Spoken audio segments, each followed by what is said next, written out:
Hi, everyone. Welcome back to another episode of Inside Scoop. This is Stefanie Hoover with Loss Prevention Magazine. And I'm so happy to be here today with Jamie Kress. Jamie, Happy New Year.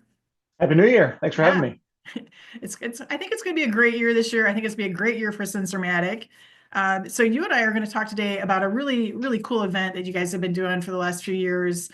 This is an RFID lab that takes place down in Auburn. So we'll kind of get into that nitty gritty a little bit. But Jamie, before we do that, for the folks that don't know you and the audience, can you introduce yourself? Sure. My name is Jamie Kress. I'm responsible for the RFID business for Sensormatic, primarily in North America, though I do dabble in other regions as well. Primarily that historically that's been in our inventory business using RFID, but over the last 2 years, we've seen a significant growth in using RFID for shrink purposes. So you'll hear us talk about Shrink Analyzer, which is our newer solution in that space. And I oversee the team responsible for deploying that to all of our customers. Awesome. You've got a lot of experience at Sensormatic. You've been there, what, 16 plus years now? Yes, yeah, I came from the startup that Sensormatic acquired 16 years ago. So I've been in the RFID space for over 20 years. Right. So you've been around since back when they said RFID was new, right? We both know it's not a new technology, Yes. but it's been in the space a long time. And I think we're making a lot of progress with retailers, and as evidenced by the great participation you guys had at your workshop. Why don't you talk a little bit about the workshop and how it came to be?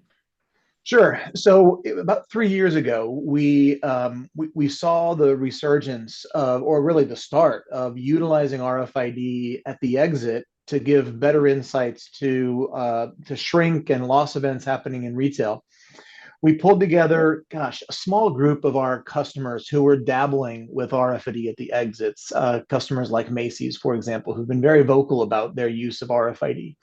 And we pulled them together in our Boca Raton offices, and we just talked about what are the challenges that the loss prevention teams are seeing in the industry. How can better data at the exit and elsewhere in the store environment help them to have close more cases, maybe larger cases, um, and really just talked about what the needs were. That evolved. The next year, we moved the event to the RFID lab at Auburn University. We really wanted to expand that coverage, had a tremendous outpouring of attendance for that event. And that event was primarily, I would say, two or three retailers who were one who had rolled out, and a couple of retailers who were thinking about piloting and really wanted to learn from those who had done it before what was best. Mhm. And so that was last year. And then this year was in November, had it again at the RFID lab in Auburn, which is a great place to have an event like this. And it was the same attendees plus many more. And what was exciting is we were able to talk to those retailers who had thought about piloting the year prior and who had moved forward with a pilot, got a lot of learnings, and it was across different industries. Obviously, it's primarily apparel and footwear where the most of the RFID tagging is today, but we saw retailers from across other verticals as well. And it's a 2 day event where we talk about the industry, the challenges, what still needs to be done, how do we get tags on products, how do we make the loss prevention teams more successful. So it was a really fun event for me. Great. What I love about retail is that the retailers love to share and help each other. And even more so, I'm seeing over the last few years, it's not a us against them mentality. They're very open, willing to share, and especially something that is like a technology that they're not used to, like RFID. Maybe for some retailers, there's sort of this kind of comfort in numbers, right? So when folks come to the RFID lab, what can they expect? Is it like a hands-on experience? Is it speakers coming in during your meeting? Yeah, we've changed it up quite a bit. For this last year, we really wanted it to be about the retailers. So there is a portion of the event. It's about a day and a half, 2 day event. There's a portion of it where we go to the RFID lab at Auburn and we tour through that facility and see what's happening in the industry. And there's also a portion of it where Auburn is talking about tag mandates and how they are helping retailers and manufacturers understand how to get tagged goods on products. But the vast majority of the time is spent listening to other retailers talk about their experiences.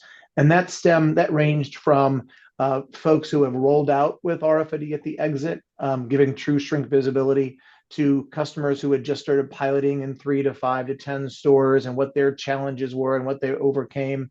And this year, we even heard from retailers who were dabbling with RFID at the exits, but looking at other things like how to use RFID for their physical inventory counts, which isn't necessarily a direct relation to shrink per se, but it is in the realm of how do we look at inventory control? How do we look at our overall shrink numbers as a retailer? So our goal was to have this be about retailers and by retailers, so they were learning from each other more so than sitting for a day and a half listening to us talk. You remember hearing anybody say, "Oh my gosh, this was a huge aha moment for me"? Any retailers that had just a eye-opening experience? Yeah, I probably won't mention too many retailers by name, That's but fine. Yeah. one of our customers who was there, their aha moment was, and it was a loss prevention team member, and they ran a pilot, and they said, for years they've been looking for more data, and when they've been looking at cases and prosecuting shoplifters and things, it was a very long, arduous task, and they knew when they got into RFID at the exit, there was going to be a lot of data, but it was an amazing amount of data at the exit. So they Sure. went from not enough to, oh my gosh, what do I do with all this? Mhm. And so it was a somewhat of a eye-opening experience for them during the pilot. And it really cemented for me what we've been talking to retailers about, which is you shouldn't focus on the physics of RFID. You don't need to focus on, all the reads that are going to take place in exit, because it's going to be substantial. You're going to have a lot of reads that are taking place inside the store. You're going to have people coming in the store with RFID tags on their goods. So it was an eye-opening thing for me to say, we're on the right track here. What we want to do is allow the retailers to focus on the value side of the equation. We want the retailer to focus on improving the investigator's ability to close more cases, because let's face it, all of the retailers have less and less staff and folks who can do this for them. So to Mhm. give them better data and better tools was an aha moment for us. And so areas for improvement for us will be to continue to give them better data so they can have enhanced evidence packages. And so the retailer isn't focused on the physics of RFID, they're focused on the value that RFID brings them. Yeah, I like the way you put that, because I do think people do get kind of hung up on, well, you're in this one scenario, maybe you don't get a great read, but if we think about all of the great benefits of this overall, I think it's a much better way to look at it. Did anybody talk about best practices? We talked about sort of like drinking from that fire hose. Was Yeah. there retailers were able to share solutions for best practices? Yeah, I think those are evolving, to be Yeah. honest. But I think what was interesting, going back to that retailer who talked about the data, one of their, I'll call it a piloting best practice, was to push through those challenges, those early challenges you're going to have in a pilot.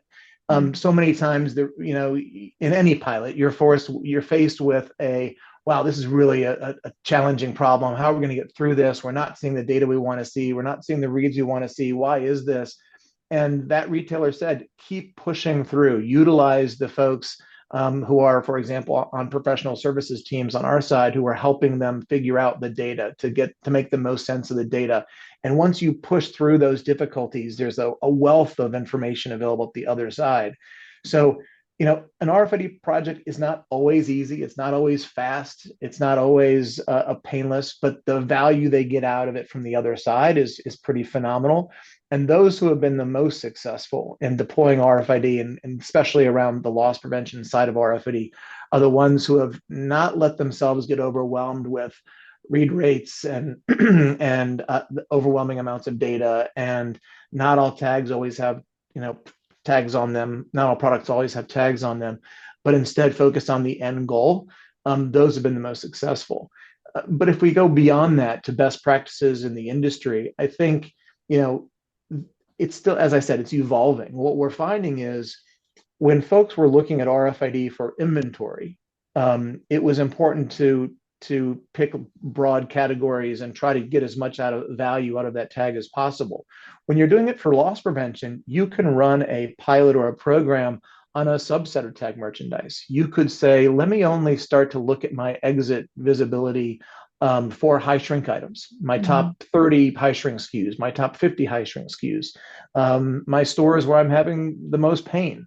So there's something unique about um, the exit use case and shrink visibility where you can be a little bit more precise in what you're going after, and you don't have to boil the ocean to get significant benefits out of it.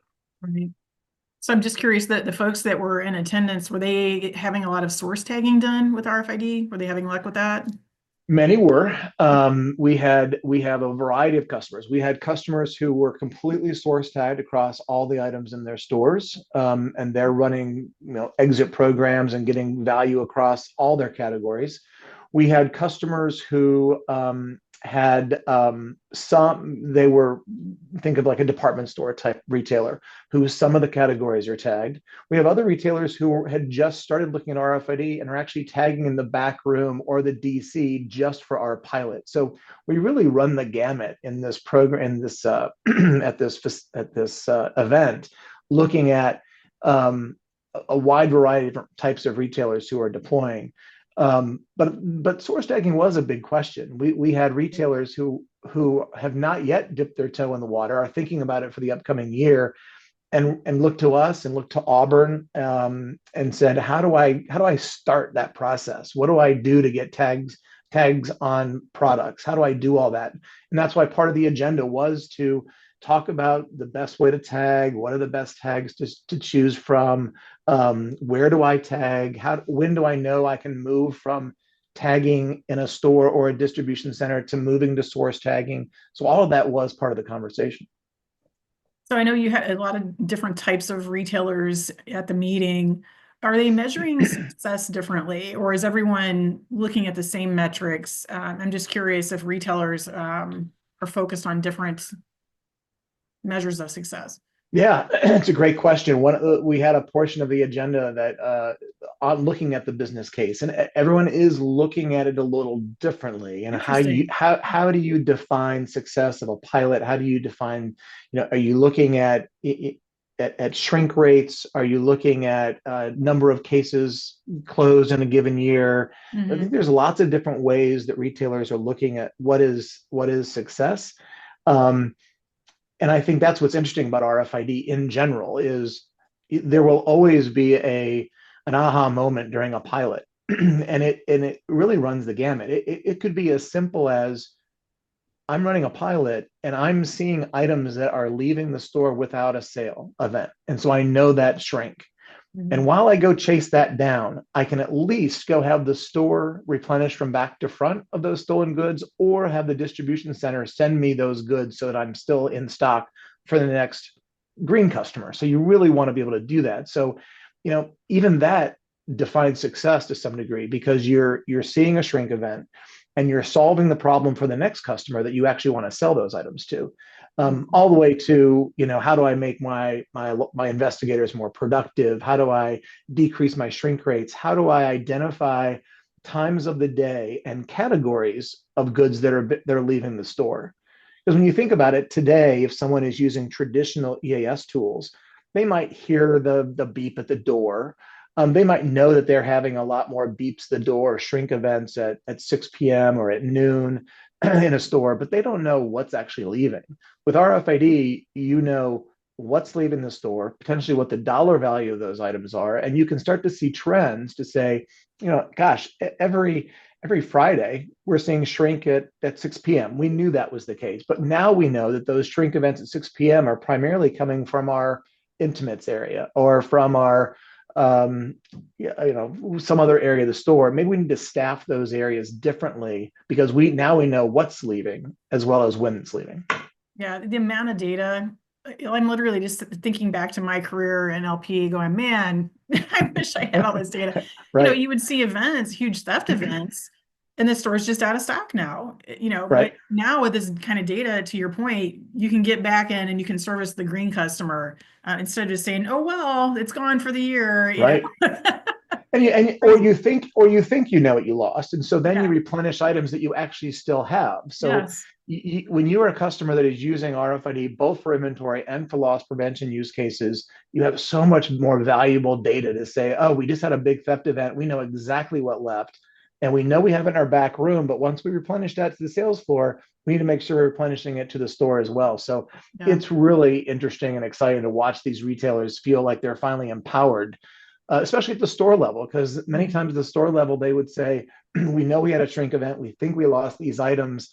And maybe they're not going to get those items back in because they don't I have the know. proof of what left. Yeah, So, they're just sad, right? But now they can right, be happy because they're going to get some right, stuff back in stock. exactly. You mentioned EAS there for a minute, and I'm just curious too, from your meeting, were folks saying, okay, we have RFID, no more hard tags, no more visible tags, or was there a mix, or was it, what was the feeling from the meeting? Yeah, great question. So last year, at our second event, this was a hotly discussed topic. I'm sure. Um, and because I think when RFID started to gain a foothold, there was a belief of, okay, now RFID is coming, and that loss prevention teams and inventory control was going to have to make a decision, either RFID or EAS. And that mentality has really changed. I think both of those solutions serve a different purpose. You have the hard tag, for example, for deterrence. When you combine the deterrence of the hard tag plus the intelligence of the RFID tag, you give the LP teams just tremendous advantages, because that deterrence is what's stopping many of those bad actors when they come in the store. But it's also not deterring many others. So that's when you still need the RFID tag to give you the data about who's actually, stealing those goods. So in the first meeting, we had a long conversation. We had lots of retailers who said we ran a pilot where we removed the hard tags, and the shrink went up so considerably. We ended up putting those hard tags back on in conjunction with the RFID tagging they were already doing. Mm. So we continued that conversation this year just to see if any of those thoughts had changed, and if anything, those thoughts were even more hardened than they were before. So what we're really seeing with our customers is a combined strategy, using those hard tags for those goods where it makes the most sense for initial deterrence, that front line of defense, if you will. And then utilizing and leveraging RFID for all the other use cases that RFID combines. So it's not an either or, they can actually be really complementary technologies. Yeah, I think for years retailers were sort of looking for that magic solution that would help save the labor of applying those hard tags, but hard tags definitely have their place. I think, there's always going to be those offenders that don't want to mess with the hard tag, right? So Right. I think, combining the two really is probably the best solution.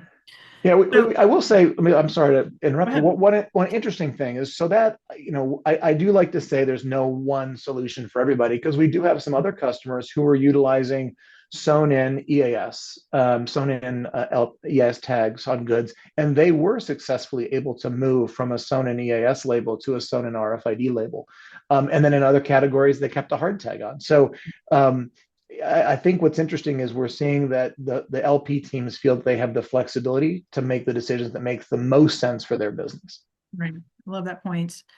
So let's talk a little bit about those folks, at your meeting who've done the rollouts, and they're, let's say they brought in RFID, and of course they're working with law enforcement and investigations. I got to imagine there's a little bit of an education period. I mean, for me, is if I was working out in the field, I would make sure that I'm interacting with law enforcement, educating them about what needs the retailer, what I now have to be able to help them. Is that what's happening with these folks?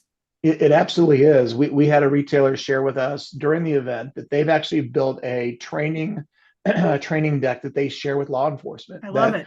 walks law enforcement through what is RFID, what is the data that you can get from RFID to help you as a law enforcement professional help the retailer. So how can we help you, type of mentality, and we're seeing that not just locally, we're seeing it regionally and across the board.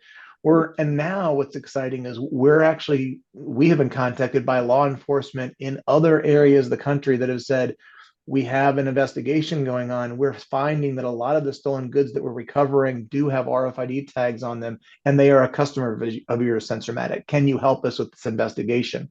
And we'll work with the retailer and get the proper approvals to help them with that investigation. So it's really, I think the tide has really started to turn, and you really see the law enforcement teams working hand in hand with the retailers to utilize that RFID data from those tags. It's really exciting, and it's helping both law enforcement and the retailer, as I said, close larger cases more rapidly.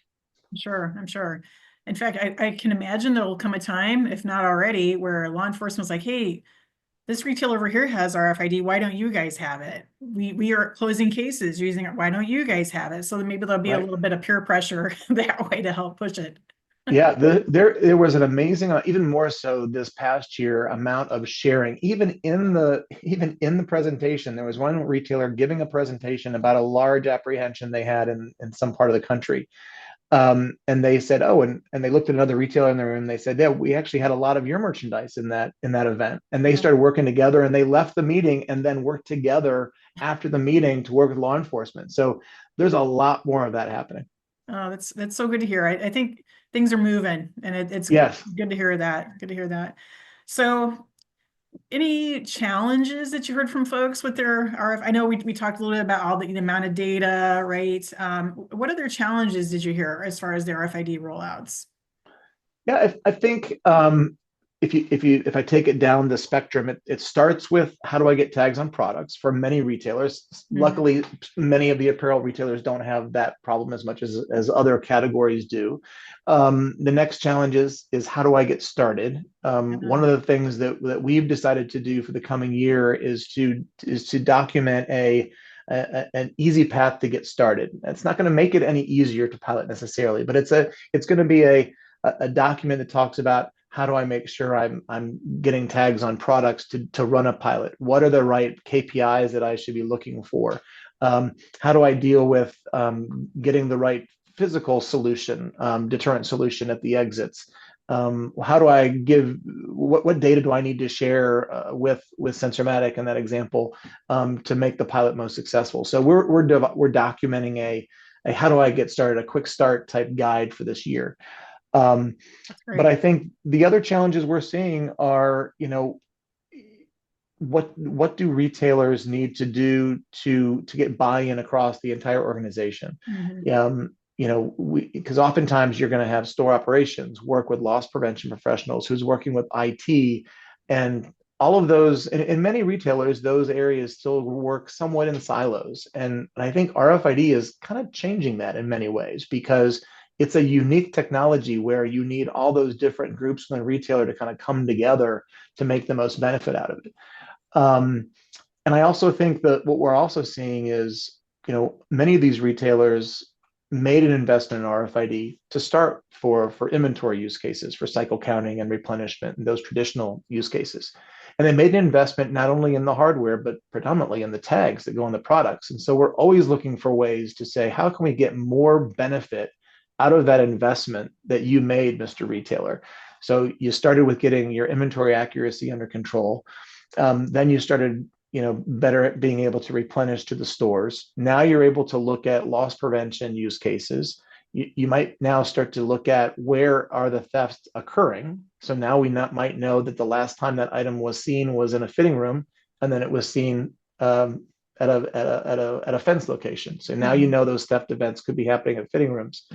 And now we're starting to say, maybe the theft event is happening from a distribution center. Maybe it's somewhere else in the supply chain. So helping a retailer to look at that entire lifespan across all those opportunities and do it in a smart way. That's something that's really important to us because most retailers who started with RFID, it's overwhelming. Where do I start? Where do I go next? How do I do this in a smart way so that we don't get a little over our skis? Yeah, and I think that there's quite the range out there in the retail world of, retailers sometimes maybe don't know how to best roll out a pilot. Forget RFID for a minute, but any kind of pilot. Maybe they don't have a structured process in place. A lot of retailers do, but it's great to hear that you guys are documenting that and you have a team that can help them with the rollout because sometimes they just don't have the manpower to be able to, put that whole process into place. Right. I also love that the retailers are working in the other sort of silos within their companies. I know that that's still happens, IT and Right. marketing over here, all that good stuff. But definitely, I think RFID it touches on every single one of those departments, so it just makes sense to integrate right? And be a business partner. We always talk about total retail loss. I think this really plays into this whole discussion. So as far as the meeting goes, is it going to be kind of the same format next year? Or I'm sorry, we're in 2025 this year, Right, the same right. format, or what do you think?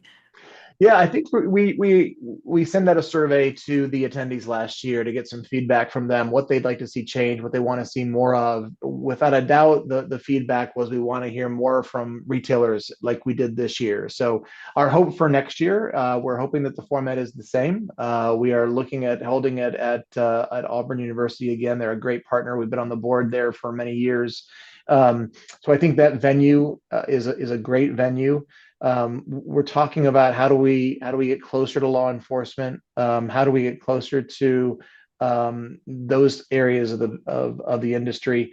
But I think the venue is going to be the same, and I think the agenda is going to be the same. Probably just more learnings from retailers as they've gotten more mature.